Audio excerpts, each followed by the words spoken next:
Let's talk about this shit here real quick. Can you see this screen? Can you see this screen? Classes in session, man. Share this slide with 88 trillion people, man. Because this information I'm about to give you, if you understand it and you act on it, it's life-changing. So I don't want you to just come on here, waste your time, waste my time, and just say, and you don't do nothing about it, right? So screen is clear, right? It's not blurry or anything. It's not blurry or anything, right? All right, boom. So check this out. So I'm doing my analysis, right? I'm comparing the ROI of Bitcoin to the ROI of the stock market. And when I say the stock market, is essentially any of these ETFs that track how the U.S. stock market moves, right? So it could be the VOO, it could be VTI, it could be S&P, the SPY or QQQ, right? Whatever ETF. Typically, they return in a ballpark the same ROI, right? So pay attention to the pattern here, right? So we start tracking from 2011, right? And if you look at 2011, Bitcoin outperformed the stock market crazy, right? By 1,400%. Like crazy, right? 2012, the same thing. Bitcoin did 186% compared to the stock market. 2013, which was a bull market, I want y'all to pay attention. I'm not just here to just give you information just to sound smart, right? This information is very intentional. It is very intentional. The goal is for you to do something about it. It's not just for me to talk. You get what I'm saying? So 2013 was a bull market. And Bitcoin did 5,500%. The stock market did 32%. You paying attention? We are 2013. 2014 is a bear market. So any year after the bull market is going to be a bear market, right? If you pay attention, you're going to notice a pattern. You're going to notice that the even years after the bull market is a bear market, right? So the odd years, the even year after the third bullish Bitcoin year is going to be a bear market. And during that year, the stock market is going to outperform Bitcoin. Are you paying attention? You following? That's a pattern, right? Success leaves clues. All right? If you paying attention, type in the comments, success leaves clues. Success leaves clues. The whole purpose of this is for you to pay attention, use the information of the past to project what is likely to happen in the future. That's how this game works, right? Okay, so 2011, Bitcoin 1,400%, right? 2012, 186%. And you look at the bull market. This is the bull market, 2013, 5,500%, right? The following year after the bull market is going to be a bear market. During that year, Bitcoin is the S&P 500 or the stock market is going to outperform Bitcoin. So if you know what you're doing, you could be investing in Bitcoin, stock market. You get it? Bitcoin, stock market. So what happened?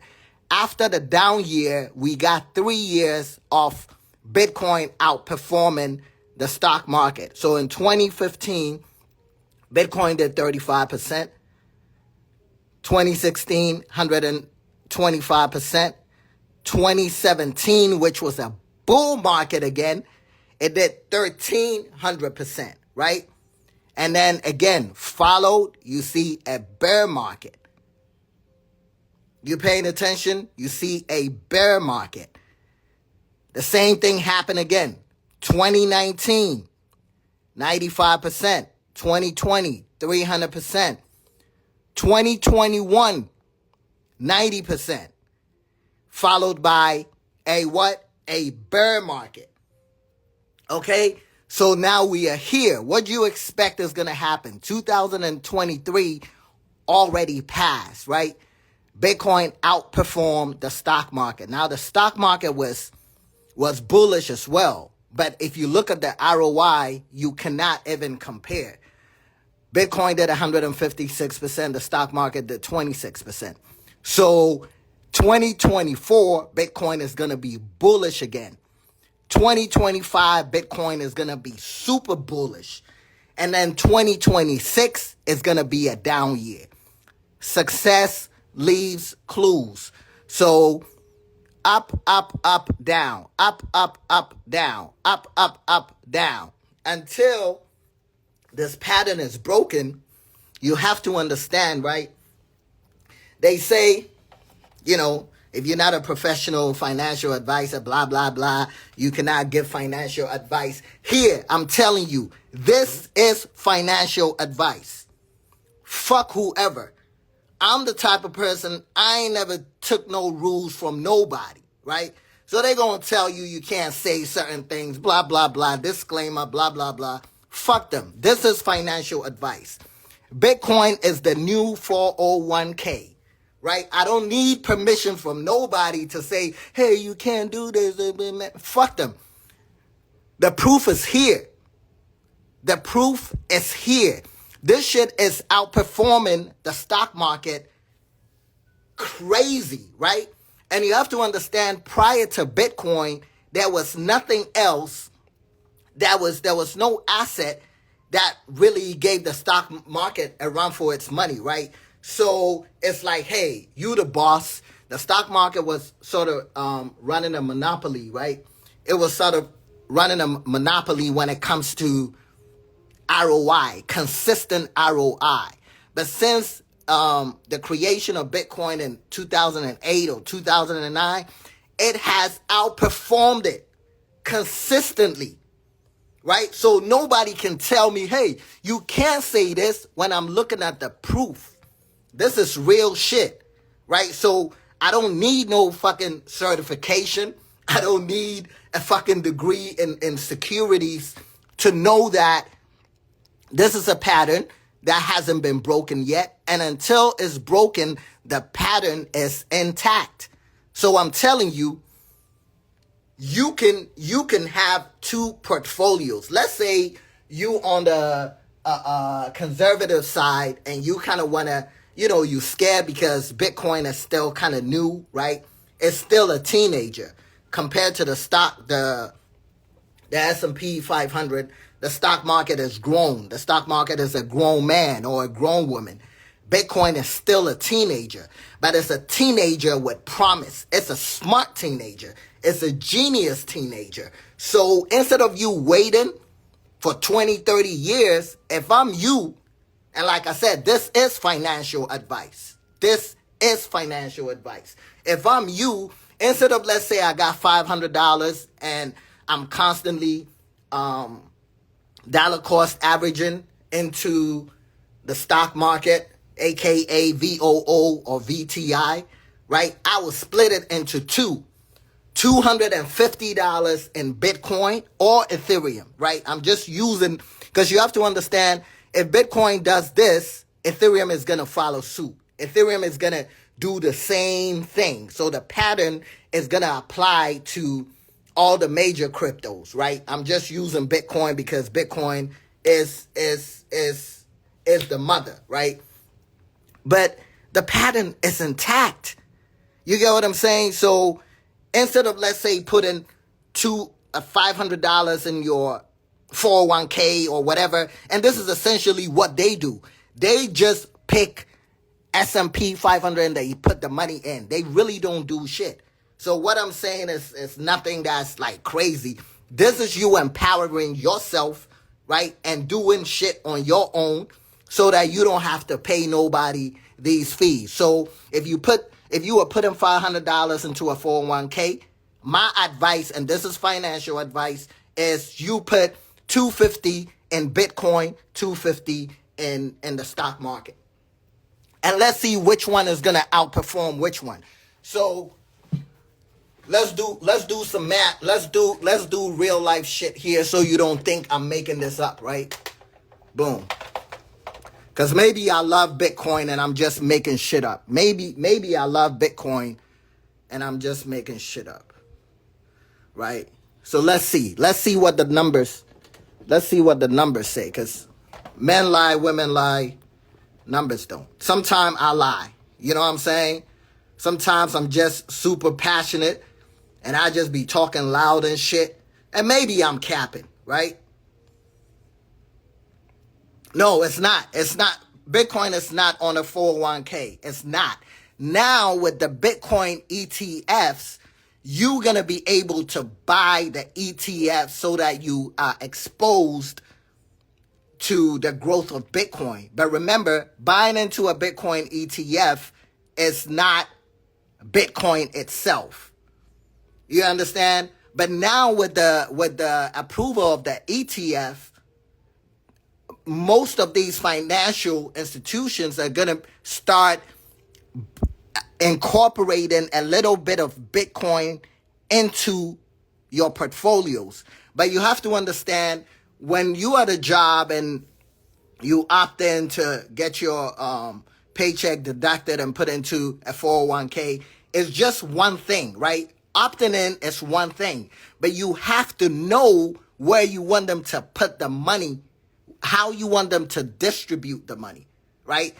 You can say, hey, I'm putting money into a 401k. Okay, cool. That is just the first level.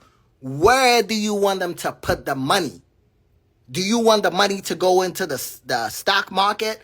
Or do you want the money to go into REITs? Or do you want the money to go into international stocks? Or now you can allocate. You can basically say, I want this much to go to Bitcoin. Or you can tell the financial institution that I want Bitcoin exposure. And because we have 11 approved Bitcoin ETFs, now you will be exposed to the growth of Bitcoin. But remember, you don't own Bitcoin, right? And I just posted this. Actually, let me show you this real quick. Y'all can see my screen. Goddamn, I got like 10 minutes. Yeah, it's an exchange. It's not a mutual fund. It's an exchange traded fund. So let me show you. So, okay. So this is the Bitwise, right? This is the Bitwise Bitcoin ETF. And with the Bitwise Bitcoin ETF, they've done something amazing, right? They've actually uploaded their Bitcoin wallet. And this is a public key. So with Bitcoin, you have a private key and a public key. The public key, anybody can access it. I have a public key, right, that has millions of dollars on it, right? But I've lost the private key. So the public key, anybody can click on it, like I just did, right? And you will see in real time how many real Bitcoins this ETF holds. So this particular ETF holds 12,300 Bitcoins. So in real time, you'll be able to track it and see how it's performing and see whether they actually own, right? They actually own real Bitcoin. And that's what they're trying to show. They're showing you, they're being transparent and saying, listen, this is our public address. You can check it in real time. And now you can be confident in this ETF, knowing that this ETF actually holds Bitcoin, because they can give you they can approve an ETF. The company can say, hey, look, this is how much we got. And they may not have any real Bitcoin behind the scenes, right? So this is the first time that any of these big institutions are actually being transparent and saying, hey, we putting this shit out in the public. You go check it out. You go verify. And that's the beauty of the blockchain. That is something that typical traditional accounts, you're not going to gain access to anything like that, right? The beautiful thing is only the person with the private keys can access this wallet, right?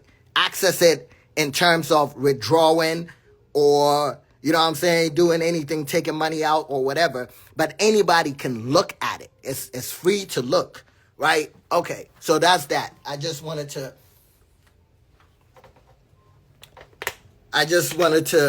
explain that real quick. So let me show you something, right? And then I'll be gone. But check this out. So we are looking at a compound interest calculator. Yesterday I did an hour live on exactly this. But let's say, real quick, you got your tax returns, right? And let's say you got your tax returns and you deposited $5,000, right? To start, let's say this is like the last 13 years, because everything I'm showing you is based on this, right? So we're going to use this information right here. This is 13 years of data. And based on this 13 years, the S&P 500 returned approximately maybe 15%, if that, right? 15%, if that.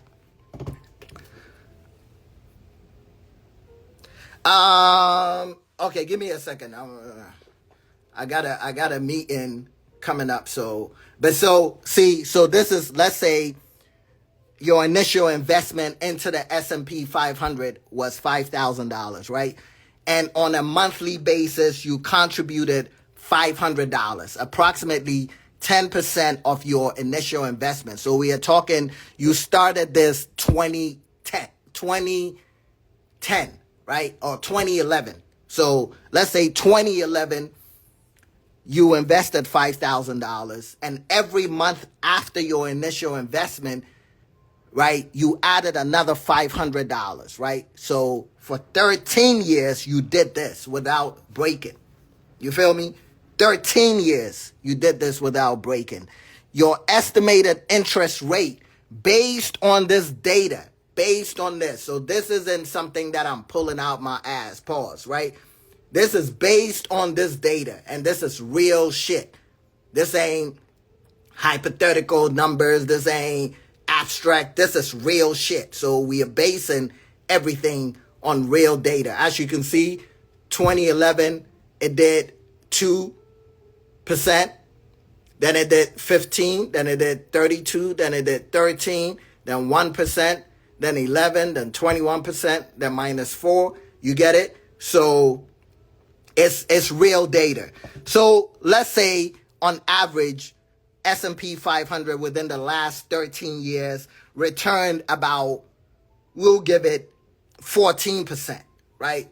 We'll give it 14%. Is that fair? 14%. Annually, right? So annually, remember, you're contributing this at a rate of 14% annually for 13 years. Let's see how much money. So in 13 years, if you went strictly with the S&P 500 within the last 13 years, and you started with $5,000 and invested 10% of that, which is $500 every month for 13 years, you will now have a whopping $219,000, almost $220,000. So your investment, your total real money, fiat money that you put in will be $83,000, which means you invested $83,000, and 13 years later, that $83,000 is worth $220,000, which is dope. But let's say you didn't do that. Let's say you said, fuck the S&P 500. I'm going to go with Bitcoin. And like I said, this here is financial advice. I don't give a fuck who going to tell me I can't say what I'm saying. I'm saying it because it's based on numbers. So let's say instead of the S&P 500, you decided you were going to put that $5,000 and bought Bitcoin in 2011, right? You bought Bitcoin in 2011 and, or let's say you bought a Bitcoin ETF. Let's not even say Bitcoin. Let's say you bought Bitcoin ETF. And your monthly contribution, which was you $1 cost averaging $500 into Bitcoin for the last 13 years. But remember, your estimated interest rate is not going to be 14%, right? It's not going to be 14% because if you look here, 2011 Bitcoin did 1,400%, right? 2012, it did 186%. 2013, it did 5,500%, right? 2014, when it was down, it was only down minus 58%. Then 2015, 35%, 2016, 125, 2017, 1,300%, then 2018, it was down, minus 73%, right? 2019, 95%, 2020, 300%, 2021, 90%, 2022, minus 81, 2020, 356. So I was going to go with about 500%. But you know what's crazy? This wouldn't even allow me to put in 500%. It wouldn't allow me, right? See, if I put 500%, which is actually based on real data, check what happens. It gives me an error, right? It gives me an error because this compound interest calculator is not even factoring in that there's a possibility that you can make a 500% annually, right? So it says interest must be below 100%. Exactly. So that's what I'm saying. I've already done it. I'm just trying to show y'all that it wouldn't allow you to do that because traditionally that is not a realistic thing, even though it's realistic, but we don't have the parameters set for something like Bitcoin, so it wouldn't allow you to do that. So we're going to put it at 99%, which based on this data is definitely not 99%, right? Based on the data shows that it's been way more, right? Way more. So you do 99% and check this out. So you see the difference? You see the difference? So the same, what do you call it? 77,000 or 80 whatever thousand. Look at how much money that would have made you. That's $84 million. $84 million within the same time, right? That's the opportunity cost. You decided to go with the S&P 500 because traditional investors and the government and everybody told you, oh, you can't do this and you're not qualified to say this, blah, blah, blah. And I'm telling you that based on the data, and this is real information, this is not my opinion. This is not because I'm a Bitcoin enthusiast, so I'm just making up shit. This is real shit, right? So I'm saying, even if you're at the point where you like, yeah, I know it, but it's risky. I'm saying that split your money into two. Instead of putting $500, 100% into the S&P 500, break that shit down. Can you imagine what Bitcoin is going to do the next 13 years? You see what I'm saying? 200,000 versus $84 million. It's a no-brainer. You get what I'm saying? 200,000 may be able to buy you a house in a rural area somewhere. 84 million is fuck you money. 84 million is life-changing money. So I just wanted y'all to see it, right? See it from the perspective of real data, real numbers, so you don't think I'm trying to hype somebody up. This is real information. This is the stock market versus Bitcoin ROI Men lie, women lie, numbers don't. I'm out. Use this information however you want to use it, but I just want to say that this is financial advice. And can't nobody tell me I can't say this because the proof is right here. The proof is right here. Who's going to tell me I can't say what I'm saying? Exactly. I'm out. Peace.